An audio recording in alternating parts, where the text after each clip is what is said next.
அனைவருக்கும் வணக்கம். கும்பராசிக்காரர்களுக்கு நன்கு நாடகமாடுபவர்களை கண்டு சரியான முடிவெடுக்கக்கூடிய இனிமையான தருணமாகவும் நல்ல செய்தியுடன் நல்ல நேரம் ஆரம்பம் என்று சொல்லக்கூடிய வகையில் இந்த வருடத்தின் இறுதியும் 2024ஆம் ஆண்டின் துவக்கமும் எப்படி அமைகிறது என்று பார்க்கும்போது பல கிரகநிலைகள் மாற்றத்தை ஏற்படுத்தி கொடுக்கக்கூடிய ஒரு வலுவான அமைப்பில் சஞ்சரிக்கின்றன. ஏனென்றால் 3இல் குரு, லாபத்தில் செவ்வாய் மற்றும் சூரியன் போன்ற கிரகநிலைகளும், 10இல் சுக்கிரன் மற்றும் புதன் போன்ற கிரகம் இருப்பது அமோகமான மாற்றத்தை ஏற்படுத்தி கொடுக்கக்கூடிய ஒரு அமைப்பாக பார்க்கப்படுகிறது கும்பராசிக்காரர்களுக்கு. எனவேதான் கும்பராசிக்காரர்களுக்கு குதூகலமும் கொண்டாட்டமும் நிறைந்த ஒரு வாரமாக இந்த வருடத்தின் இறுதியும் அடுத்த வருடத்தின் துவக்கமும் நிச்சயமாக அமைவதற்கான வாய்ப்பும் யோகமும் உருவாகிறது என்பதை கிரகநிலைகள் தெளிவாக உறுதிப்படுத்துகின்றன.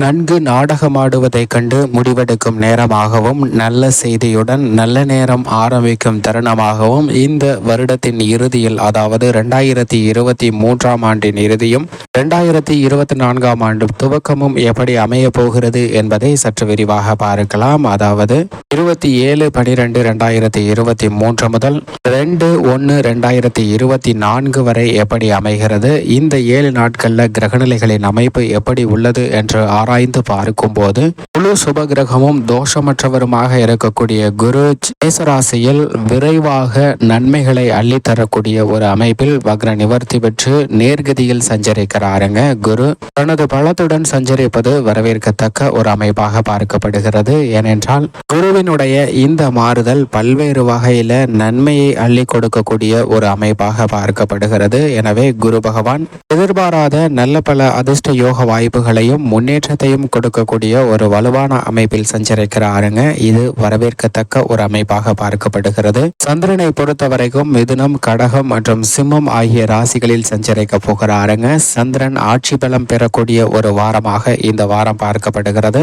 பல்வேறு விதமான காரியங்கள்ல இருக்கக்கூடிய நெளிவு சுழிவுகளை கண்டு அவற்றை எப்படி சரிவர நேர்த்தியாக செய்வது என்ற ஒரு சிறந்த வலுவான ஆற்றலை கொடுக்கக்கூடிய வகையில் சந்திரன் ஆட்சி பலம் பெற்று சஞ்சரிக்கக்கூடிய வாரமாக பார்க்கப்படுகிறது. எனவேதான் இந்த வாரத்தில் பல தடைகள் விலகி எதிர்பார்க்கக்கூடிய நல்ல முன்னேற்ற வாய்ப்புகள் நிறைந்து கிடைக்க போகிறதுங்க. 2024ஆம் ஆண்டின் துவக்கத்தில் எதிர்பார்க்கக்கூடிய மாற்றத்தை மகிழ்ச்சியாக பெறக்கூடிய ஒரு தருணமாக சந்திரன் அமைத்து கொடுக்க போகிறார். சந்திரனின் அமைப்பு பல்வேறு விதமான காரியங்களை வெற்றிகரமாக செய்து முடிக்கக்கூடிய ஒரு அமைப்பாக பார்க்கப்படுகிறது. கன்னிராசியில் மோட்சக்காரகரான கேது சஞ்சரிக்கிறாருங்க. கேதுவின் அமைப்பு அவரது சமகிரகமாக இருக்கக்கூடிய புதனின் ஆட்சி வீடான கன்னிராசியில் சஞ்சரிப்பதால் பல தடைகளை விலக்குகிறது. அதிலும் குறிப்பாக எதிர்மறையான கவலையான பயங்களை நீக்கி ஒரு செயல் செய்வதற்கு முன் அந்த செயல் குறித்த எதிர்மறையான சிந்தனைகளை தோற்கடிக்கிறாருங்க கேது. எனவே ஒரு செயலை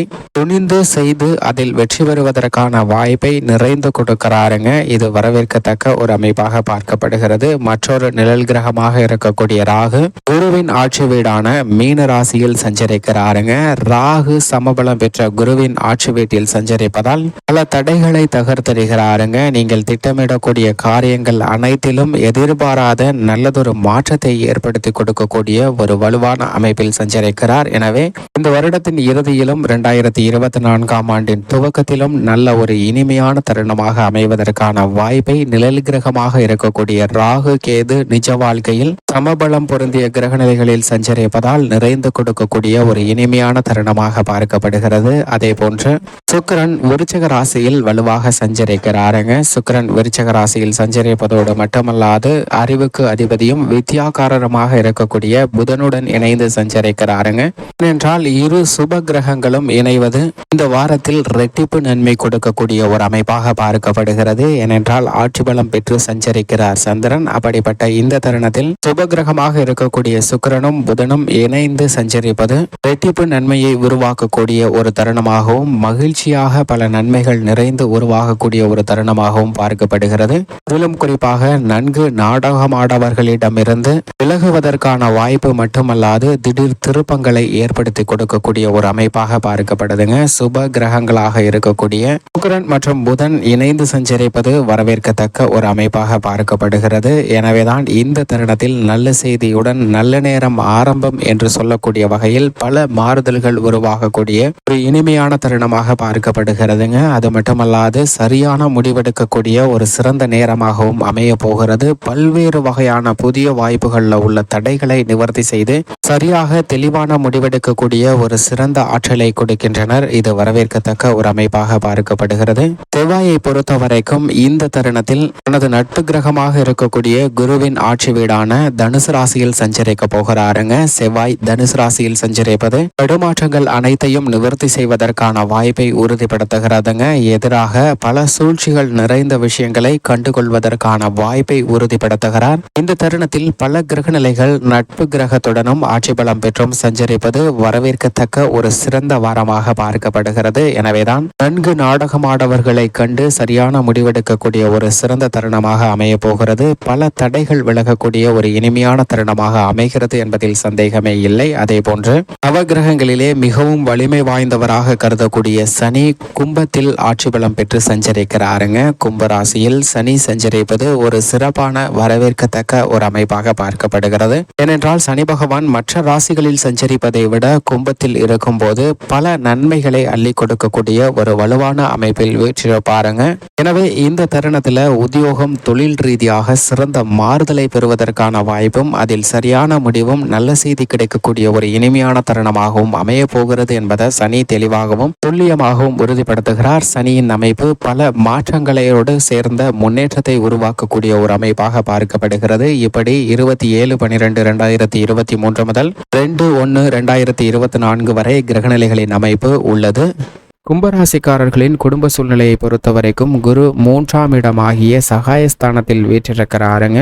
அவர் சகாயஸ்தானத்தை நோக்கி பயணித்துக் கொண்டிருக்கிறார். எனவே சகாயஸ்தானத்தில் பாதிக்கும் மேல் கடந்துவிட்ட இந்த தருணத்தில் பல்வேறு விதமான பணிகளில் நிறைந்த நன்மையும் முன்னேற்றத்தையும் அபரிவிதமாக ஏற்படுத்தி கொடுக்க போகிறாருங்க. அதிலும் குறிப்பாக நன்கு நாடகமாடுபவர்களை கொண்டு சரியான முடிவெடுக்கக்கூடிய வாய்ப்பையும் திறமையும் மிக அபரிவிதமாக கொடுக்க போகிறார். இது கும்பராசிக்காரர்களுக்கு வரவேற்கத்தக்க ஒரு அமைப்பாக பார்க்கப்படுகிறது. அதைவிட மிக வலுவாக செவ்வாய் மற்றும் சூரியன் லாபஸ்தானத்தில் சஞ்சரிப்பதால் பல்வேறு வகையில பொருளாதார ரீதியான முன்னேற்றம் நிறைந்து கிடைப்பதற்கான வாய்ப்பும் யோகமும் உருவாகிறது. லாபத்தில் சுக்கிரன் மிக விரைவில் அமரப்போகிறார். தற்போது ஜீவனஸ்தானத்தில் வீற்றிருக்கிறாருங்க. சுக்கிரன் ஜீவனஸ்தானத்தில் சஞ்சரிப்பதால் புதிய வாய்ப்புகள் புதிய சந்தர்ப்பங்கள் நிறைந்து கிடைக்க போகிறது. அவருடன் அறிவுக்கு அதிபதியான புதனும் தொழில் ஸ்தானத்தில் வலுவாக அமர்ந்திருப்பதால் தொழில் ரீதியாக சங்கடங்கள் ஏற்பட்டாலும் அவற்றை சுலபமாக தீர்ப்பதற்கான வாய்ப்பு உருவாகிறது. தடைகள் ஏற்பட்டாலும் தாமதம் ஏற்பட்டாலும் அவற்றை முன்கூட்டியே கணித்து அதற்கு ஏற்றவால் செயல்படக்கூடிய ஒரு சிறந்த தன்மை இந்த வாரத்தில் கிடைக்க போகிறது. கொடுக்கல் வாங்கலில் இருக்கக்கூடிய சிக்கல்கள் விலகுவதற்கான வாய்ப்பு உருவாகிறது. இதிலும் குறிப்பாக லாபத்தில் செவ்வாய் மற்றும் சூரியன் இருப்பதால் அனைத்து விதமான பணிகளையும் துரிதமாக செய்து முடிக்கலாம். மேலும் புதிதாக நிலம் வீடு வாகனம் வாங்குவதற்கான அதிர்ஷ்ட யோகமும் உண்டு. ஏழரை சனியின் நடுப்பகுதியாக இருந்தாலும் பூமிக்காரகன் மங்களக்காரகன்